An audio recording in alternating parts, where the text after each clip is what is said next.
మన రేవంత్ రెడ్డి చేసిన కమెంట్స్ హిందూ దేవుళ్ళని కించపరిచేటట్టున్నాయి. సో అదే ముస్లిం దేవుళ్ళని కావచ్చు, క్రిస్టియన్స్ వాళ్ళకి అంటారా ఈ విధంగా అని చెప్పేసి బీజేపీ వాళ్ళు నిరసన వ్యక్తపరుస్తారు. ఏం చెప్తారు? ఇప్పుడు అసలు రేవంత్ రెడ్డి గారు మాట్లాడినటువంటి వీడియో చూసిండ్రా? హ్మ్. కొత్తగా అయినటువంటి డీసీసీ అధ్యక్షులను ఉద్దేశించి రేవంత్ రెడ్డి గారు ఏమన్నారు అని అంటే, రేపు పొద్దున మీరు అందరు కూడా మైదానంలో పనిచేయాలి. వాడు కలిసి వస్తలేడు, వీడు కలిసి వస్తలేడు, లేకపోతే వాళ్ళు సహకరిస్తలేరు, వీరు ప్రోటోకాల్ ఫాలో అవుతలేరు అనేటటువంటి సాకులు చెప్పొద్దు. ఓకే, మీరు కలుపుకోవేటటువంటి ప్రయత్నాలు చేయాలి.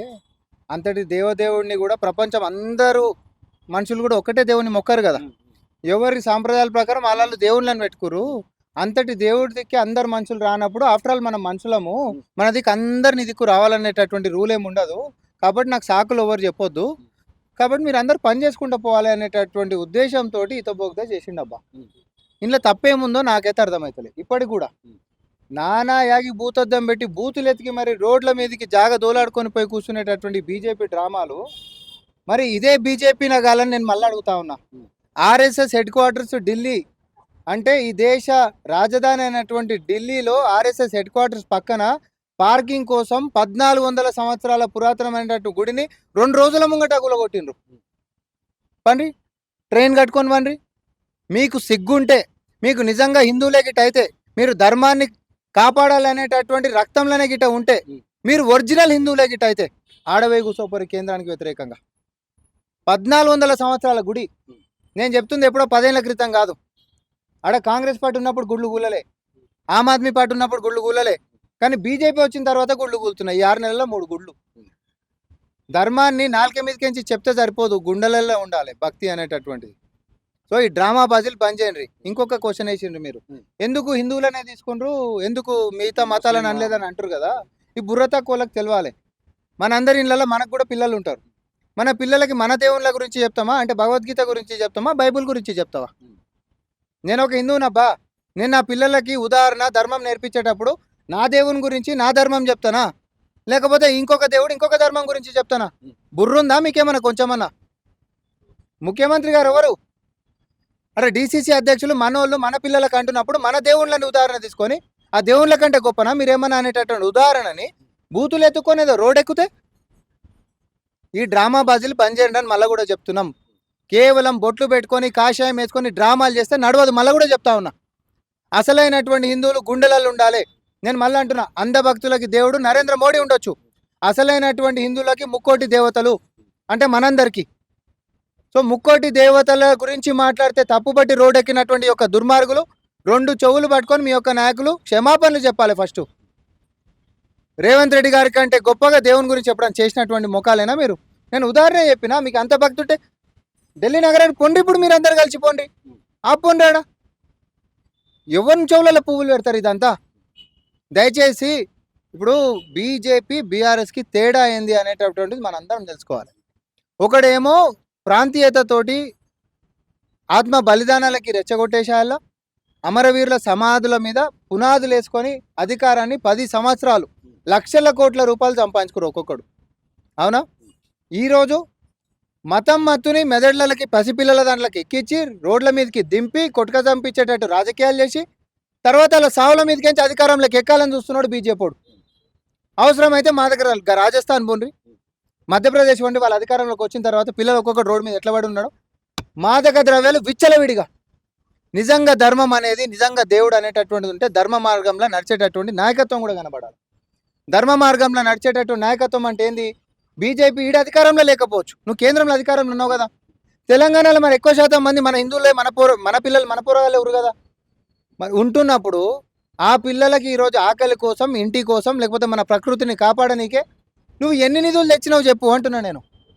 మూసి ప్రక్షాళన, ఇప్పుడు ప్రకృతిని ప్రకృతి ఇస్ నథింగ్ బట్ దేవుడు నమ్ముతామా లేదా మనం? ప్రకృతిని కాపాడనీకే మూసి ప్రక్షాళన అని మనం అన్నాం బ్రదర్. 1,00,000 కోట్ల కుంభకోణం అని ఓడన్నాడు, 1,50,000 కోట్ల కుంభకోణం అని ఓడన్నాడు. మేమేమంటున్నాం, అది లక్షన పక్కకే పోయి నువ్వు 10,000 రూపాయలలో చెయ్యి.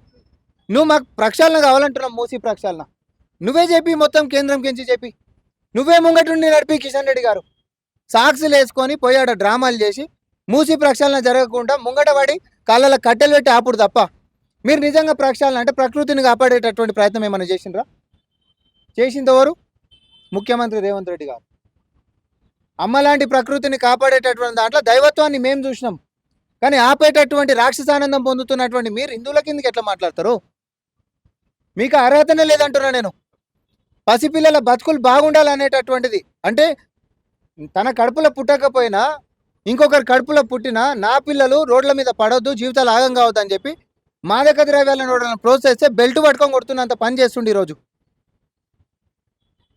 పిల్లల బతుకులు బాగుండాలని కోరుకోవడం అనేటటువంటిది మానవీయ కోణం, అది నాయకుడి లక్షణం. అదే బీజేపీ రాష్ట్రాలలో పోయి చూడరు. నేను చెప్పాల్సిన అవసరం లేదు, అందరికీ అందుబాటులో ఇంటర్నెట్ ఉంది.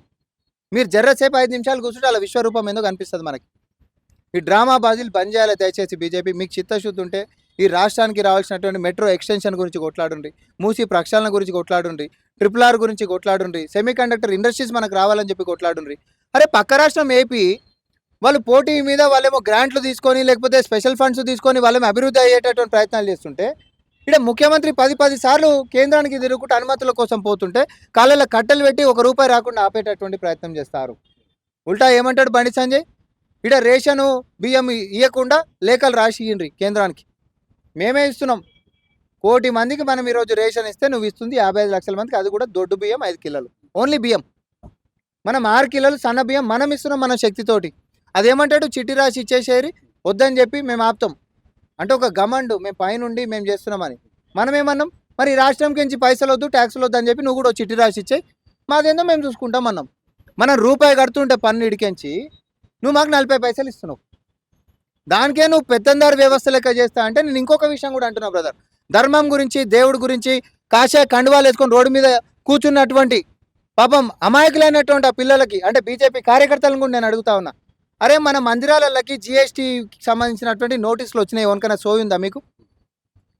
మన గుళ్ళకి, హిందూ గుళ్ళకి, మన దేవుళ్ళు ఉండేటటువంటి గుళ్ళకి ఆమ్దాన్ మీద కూడా GST కట్టాల్సిందే అని చెప్పి కేంద్రంకి GST చట్టం వచ్చినాక ఇప్పుడు నోటీసులు వచ్చినాయి.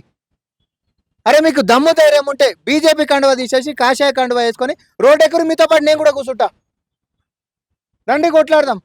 మిగతా మతాలకు ఎవడైనా ఏదైనా కట్ చేసినటువంటిది ఉందా బీజేపీ అధికారంలోకి వచ్చినప్పటి నుంచి? ఏం కట్ చేయలే, కానీ మన మీద మాత్రం పన్నులు వేస్తాడు. అంటే ఈనేటోళ్ళు అవలగాళ్ళు, వీళ్ళు ఏది చెప్పినా కూడా మనం మాట్లాడుకుంటుండాలి. మన గుడ్లకి పన్ను కట్టమని నువ్వు ఎట్లా వేస్తావు? కొబ్బరికాయలు కొడితే ట్యాక్సు, అభిషేకాలు చేయించుకుంటే ట్యాక్సు, గుడికి ఆమ్దాన్ వస్తే ట్యాక్సు, కోట్ల రూపాయల నోటీసులు ఇచ్చారు. కోర్టు కోదామన్నా వచ్చినటువంటి నోటీసులో 10% కట్టాలి హైకోర్టులో. ఆ కట్టే పైసలు కూడా లేవు, కాపాడండి సార్ అని చెప్పి వస్తుండ్రు. నీకు నిజంగా చిత్తశుద్ధి ఉండే ఇది కేంద్రం పరిధిలో ఉంటున్నటువంటిది GST, రండి రోడ్ ఎక్కుదాం. కిషన్ రెడ్డి మీరైతే కేంద్ర ప్రభుత్వాన్ని నడుపుతున్న వాళ్ళు బీజేపీ కదా, దీని మీద చిత్తశుద్ధి ఉంటే మందిరాల మీద GST అనేటటువంటి అంశాన్ని ఉపసంహరించుకోవాలి.